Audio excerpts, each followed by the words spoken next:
Assalamualaikum warahmatullahi wabarakatuh. Alhamdulillah hamdan katsiran thayyiban mubarakan fih kama yuhibbu rabbuna wa yarda. Asyhadu an la ilaha illallah wahdahu la syarika lah wa asyhadu anna Muhammadan abduhu wa rasuluh. Allahumma shalli wa sallim wa barik ala Muhammadin wa ala alihi wa ashabihi wa man tabi'ahum bi ihsan ila yaumiddin. Wa ya ibadallah usikum wa nafsi bitaqwallah faqad fazal muttaqun. Kalau ta'ala fi kitabil karim a'udzu billahi as-sami'il 'alim minas syaitonir rajim. Ya ayyuhalladzina amanu taqullaha haqqa tuqatih wa la tamutunna illa wa antum muslimun. Alhamdulillah senantiasa kita bersyukur kepada Allah atas segala limpahan rahmat. Menurut sebuah riwayat Allah itu sebagian besar rahmat itu diturunkan oleh Allah dalam kehidupan akhirat.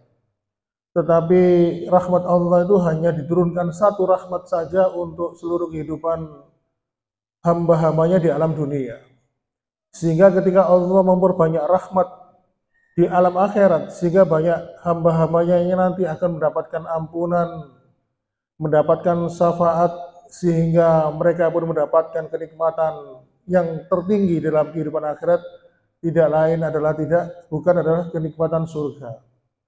Oleh karena itu Allah Subhanahu wa taala memberikan sebuah permisalan, hanya orang-orang yang menjadikan hidupnya mendapatkan rahmat Allah di dalam kehidupan dunia adalah orang-orang yang beruntung.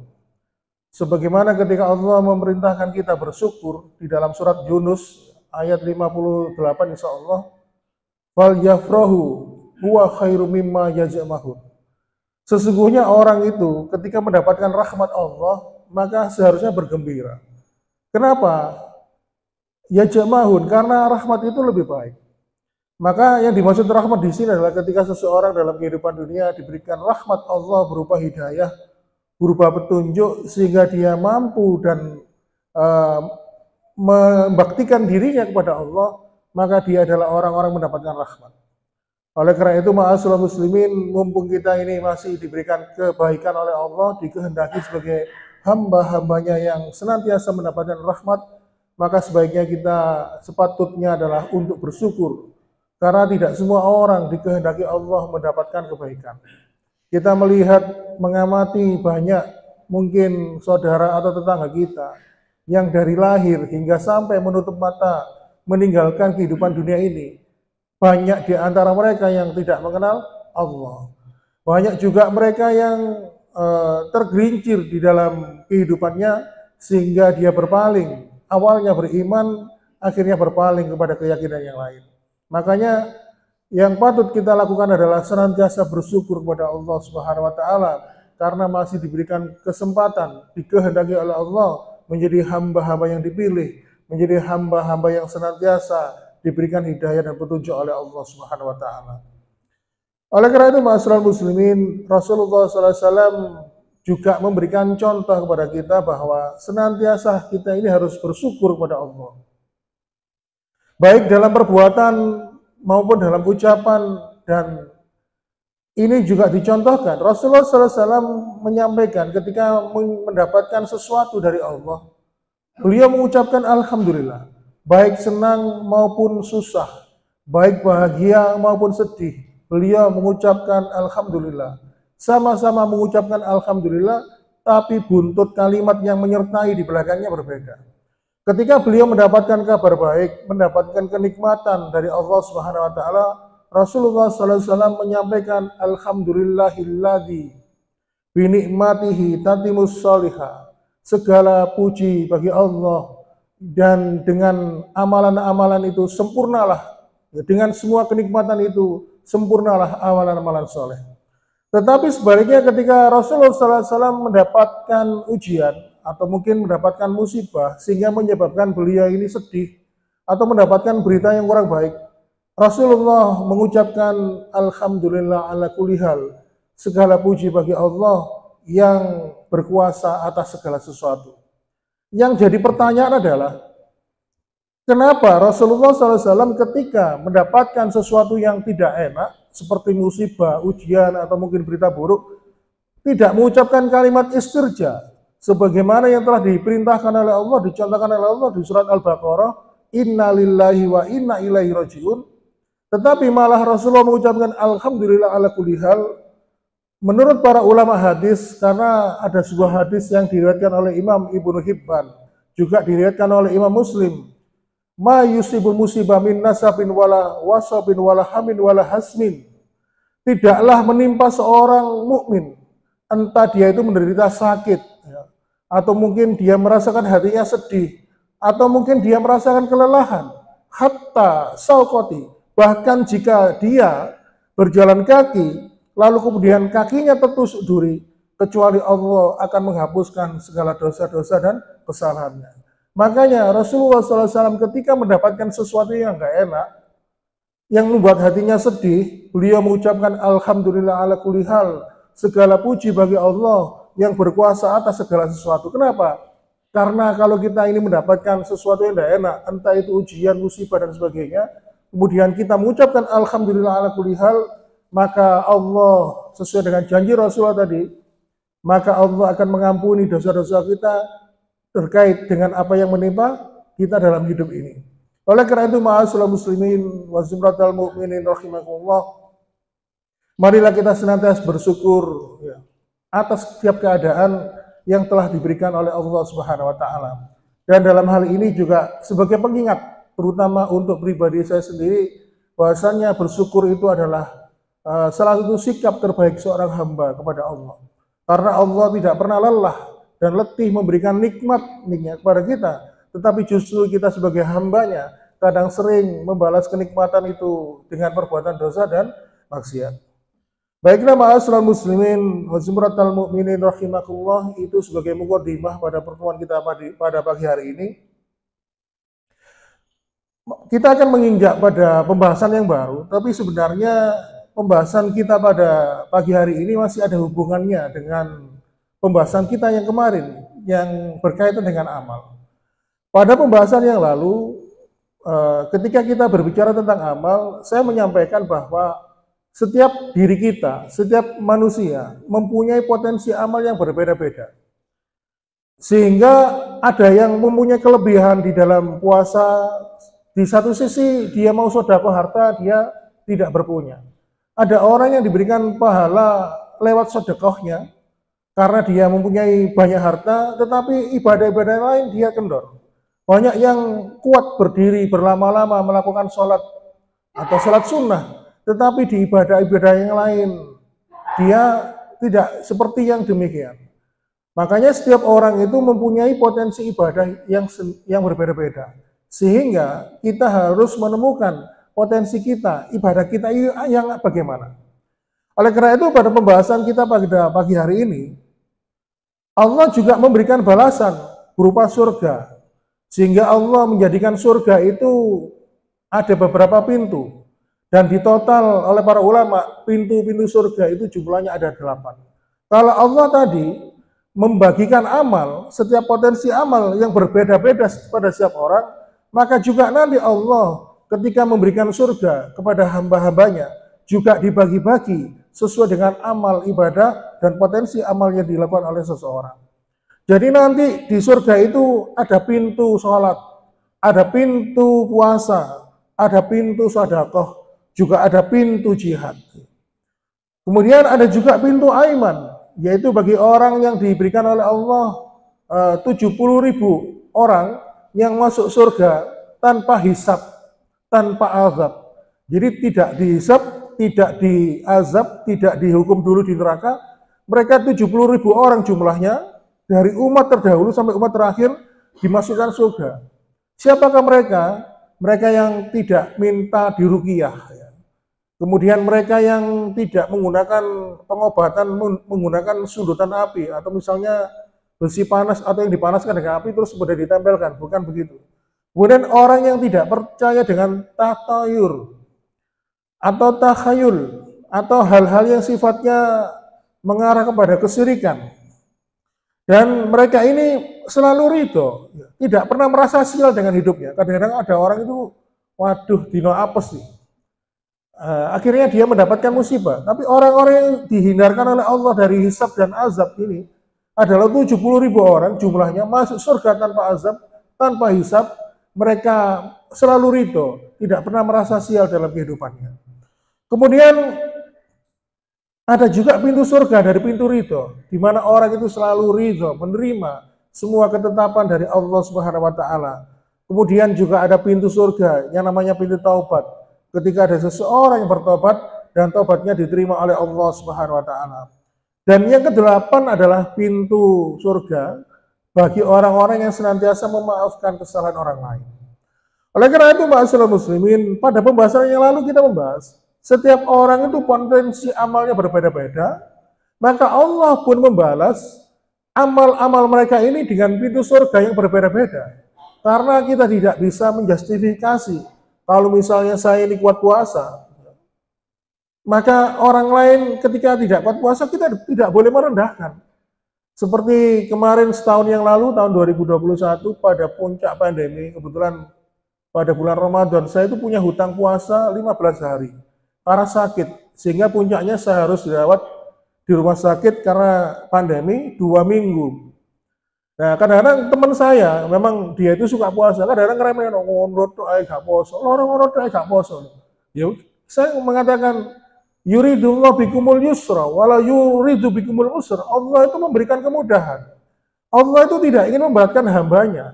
Kalau ada seseorang ya, yang gak kuat puasa karena sakit, walaupun di pandangan teman saya tadi, dia itu kondisinya sehat. Tapi orang itu kondisinya nggak sama. Makanya, kadang-kadang ini menjadi pelajaran kepada kita. Jangan pernah menjustifikasi atau memandang rendah orang lain hanya karena potensi ibadahnya nggak sama. Kadang-kadang orang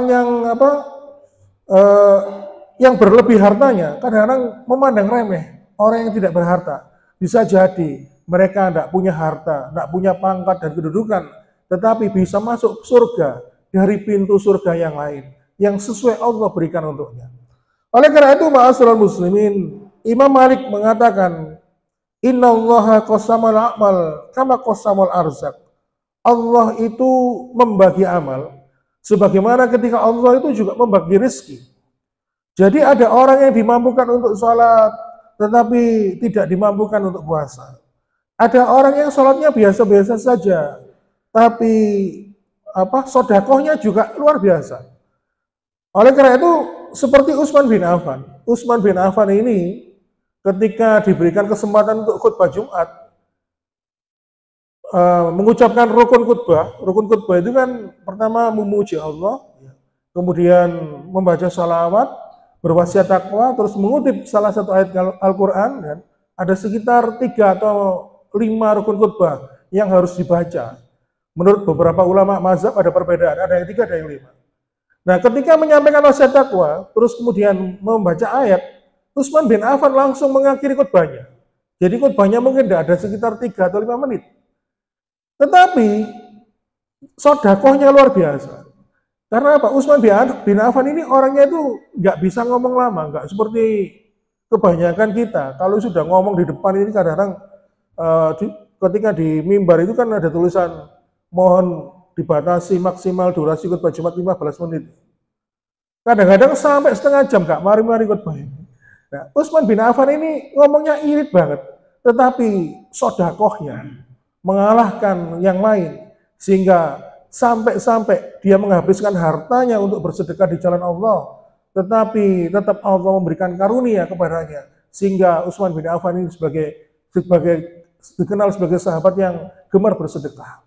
Oleh karena itu, ma'asyiral muslimin wa zumratal mu'minin rahimakumullah, bisa jadi dia tidak banyak melakukan amal ibadah.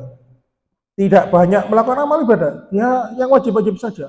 Tetapi karena dia ini pernah ridho, pernah memaafkan kesalahan orang lain, dia menggunakan ibadah hatinya, menghilangkan penyakit hasad, maka Allah jadikan dia mendapatkan pintu surga dari pintu memaafkan. Karena apa? Allah mengatakan di surat Ali Imran ayat 134, wa kadzibinal ghaiza wal afina 'anil nas.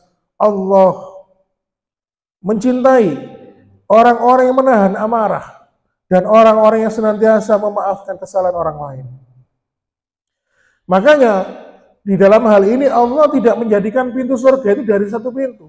Banyak dari pintu-pintu yang lain. Oleh karena itu, ma'asyiral muslimin, bisa jadi ada ibu-ibu ibadahnya biasa-biasa saja, sholat 5 waktu, berpuasa di bulan Ramadan, ya. Sebagaimana ketika Rasulullah SAW, kalau ada seorang istri, ya, dia ibadahnya biasa saja, ya, sholat 5 waktu, berpuasa di bulan Ramadan, tetapi seorang wanita ini yang sudah beristri, menjadikan ridho kepada suaminya, dia berbakti kepada suaminya, maka Rasulullah SAW menyampaikan, silahkan pilih masuk surga dari pintu manapun. Makanya pintu surga itu tidak hanya bisa didapat dari amalan tertentu. Oleh karena itu, ma'asyiral muslimin wa zumratal mu'minin rahimakumullah, kita harus mengetahui, ya, potensi kita itu di mana. Kalau terus terang, kalau saya puasa itu nggak kuat, Pak. Nggak kuat dalam arti itu memang saya ada gangguan di pencernaan sehingga harus makan teratur. Karena saya tidak kuat puasa, ya, berarti saya harus mencari potensi ibadah yang lain. Apa misalnya? Begitu juga dengan ibadah-ibadah yang lain yang sekiranya bisa kita berikan apa. Makanya ada beberapa ustadz, ya, yang saya kenal, beliau tidak punya harta. Beliau juga sering sakit karena bepergian kemana-mana, berceramah dan sebagainya. Akhirnya menjadikan amalan dakwahnya tadi, dia berdakwah ke sana kemari, dia mengharapkan itu menjadi jalan surga baginya. Oleh karena itu, ma'asyiral muslimin wa zumratal mu'minin rahimakumullah, bisa jadi orang yang semalaman, ya, habis isya tidur sampai menjelang subuh dia baru bangun, lebih selamat di hadapan Allah dibandingkan orang yang semalaman dia bangun untuk bertahajud kepada Allah. Kenapa? Karena di dalam hatinya ada ujub. Orang yang semalaman tadi malam dia itu sholat tahajud berkali-kali berdiri di hadapan Allah, lama, sampai dia membaca Al-Quran begitu panjangnya. Tetapi ketika dia berjalan dari rumahnya menuju masjid untuk sholat subuh, di dalam hatinya ada ujub, dia merasa bangga dengan amalannya. Justru lebih selamat orang yang semalaman tidak sholat tahajud, dia tidur, menjelang subuh dia bangun, dia lebih selamat. Kenapa? Karena dia menghindarkan dari penyakit hati. Ujub dan riya itu beda. Kalau riya itu, kalau kita sholat, ya, kita membagus-baguskan gerakan sholat kita, supaya ada orang yang menilai, oh, wong iku rek kusuk ya. Tapi kalau ujub, itu ada perasaan bangga, merasa lebih di dalam hati kita. Kadang-kadang ini sering terjadi. Sekarang kan banyak, ya, kajian-kajian di mana-mana. Sampai kadang, oh, ustadz saya ini luar biasa. Berarti ini kajian saya ini paling benar, yang lainnya nggak benar. Ada yang seperti itu. Oleh karena itu, ma'asyiral muslimin wa zumratal mu'minin rahimakumullah,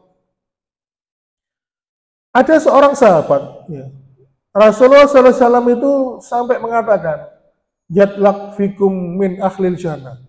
Sebentar lagi ada seorang laki-laki, dia calon penghuni surga.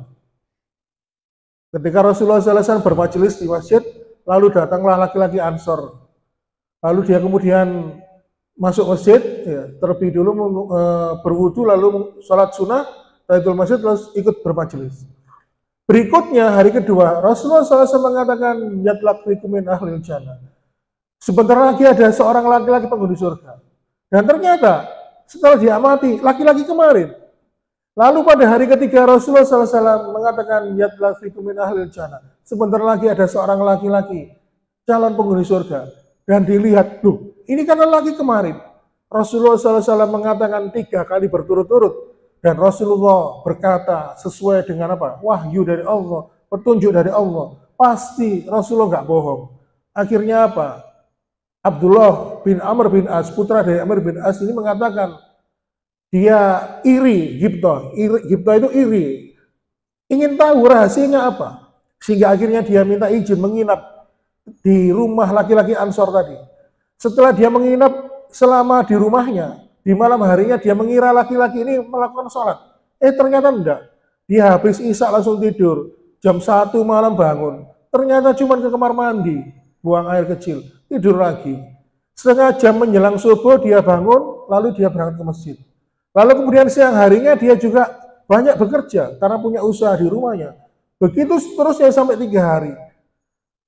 Putra dari Amir bin As ini bingung. Rasulullah SAW mengatakan laki-laki ini calon penghuni surga, tapi ibadahnya kok biasa-biasa saja. Bahkan dia itu hanya melakukan ibadah-ibadah yang wajib saja. Lalu kemudian setelah 3 hari dia mengatakan, mohon maaf, aku menginap 3 hari ke rumahmu. Karena Rasulullah SAW mengabarkan, dalam 3 kesempatan berturut-turut mengatakan, engkau adalah calon penghuni surga. Dan aku melihat, engkau ini tidak banyak melakukan amal ibadah-ibadah yang lain. Aku melihat engkau hanya biasa-biasa saja, melakukan ibadah yang wajib. Karena itu aku mohon maaf telah mengganggu kenyamananmu selama aku menginap. Akhirnya berpamitan. Setelah agak lama menjauh, dipanggil, tunggu. Kalau Rasulullah SAW mengatakan aku penghuni surga, sebenarnya aku merasa tidak punya amalan-amalan lain. Tetapi aku mempunyai kebiasaan. Sebelum tidur, aku berdoa kepada Allah. Aku berdoa kepada Allah agar hatiku ini diberikan kelapangan hati. Agar hatiku ini mudah memaafkan orang lain. Dan aku ini membersihkan hatiku ini dari sifat iri dengki kepada orang lain. Mungkin inilah yang menyebabkan Allah memberikan anugerah surga untukmu. Inilah ma'asyiral muslimin wa subratal mu'minin rahimakumullah. Sahabat ini, laki-laki Ansor yang dikatakan oleh Rasulullah SAW sebagai penghuni surga, tidak mulia dalam hal sedekah karena hidupnya biasa-biasa saja. Dia tidak mulia dalam ibadah salat tahajudnya. Buktinya dia semalaman tidur terus, tetapi dia bisa menjadi mulia, menjadi seorang penghuni surga dengan ibadah hatinya. Dia membebaskan hatinya, membebaskan jiwanya, membersihkan jiwanya dari penyakit hati, mudah memaafkan. Makanya Allah menjadikan pintu surga yang ke-8 adalah untuk orang-orang yang senantiasa memaafkan. Makanya kita ini harus mencari potensi diri kita ini nanti. Amal ibadah apa yang paling kuat kita lakukan, maka itu marilah kita maksimalkan sehingga itu bisa menjadi pintu surga. Karena apa? Allah sudah memerintahkan pada kita. Sebagaimana di dalam surat Al-An'am ayat 135. Allah mengatakan, Kul ya qaumi malu ala makanatikum ini amil. Fasaufa ta'lamuna man takunu lahu akibatu dar. Katakanlah Muhammad, wahai kaumku, berbuatlah, beramallah sesuai dengan kemampuanmu. Maka aku pun membalas sesuai dengan demikian, kata Allah. Artinya apa? Ketika Rasulullah SAW mengingatkan, kalau engkau misalnya kuat di amalan puasa, maka perkuatlah amalan puasamu itu. Kalau engkau sebagai seorang yang berharta, tidak kuat atau biasa-biasa saja di dalam ibadah-ibadah makhluk, maka perkuatlah ibadahmu dalam harta, bersedekahlah, bantulah agama ini. Bantulah agama ini berdakwah dengan hartamu. Makanya Rasulullah SAW menyampaikan, iri itu boleh kepada 2 orang. Pertama, iri kepada orang yang berilmu, sehingga dengan ilmunya dia bisa menyampaikan dengan berdakwah. Kemudian iri yang kedua kepada orang yang berharta. Dengan hartanya, dia menyumbangkan hartanya, membangun, merawat agama ini, menunjang dakwah ini, akhirnya kedudukannya sama. Orang berdakwah dengan harta. Makanya kalau ada orang yang berharta berdakwah, dia tidak perlu capek-capek menyusun materi, belajar bertahun-tahun, mondok bertahun-tahun. Ketika dia nyumbang hartanya, untuk agama ini dia di rumah cukup bercengkrama dengan keluarganya, atau mungkin sedang beristirahat di rumahnya karena lelah bekerja. Tetapi pahalanya mengalir untuknya. Pahalanya seorang da'i yang harus berjalan jauh, menempuh jarak tempuh yang jauh, dan dia merasakan kelelahan, maka dia juga mendapatkan pahala yang sama. Oleh karena itu, Rasulullah mengutip surat Al-An'am ayat 134 tadi, Ikmalu ala makanatikum, beramallah sesuai dengan potensi yang ada dalam dirimu. Oleh karena masyarakat muslimin, itu pembahasan yang pertama tentang bagaimana kita ini harus mengetahui potensi amal kita. Yang berikutnya adalah kita juga sebaliknya harus tahu potensi-potensi perbuatan dosa apakah yang mudah banget kita lakukan.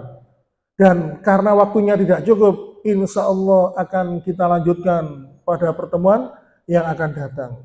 Demikian yang dapat kami sampaikan. Mohon maaf bila ada kekurangan. Saya akhiri. Wassalamualaikum warahmatullahi wabarakatuh.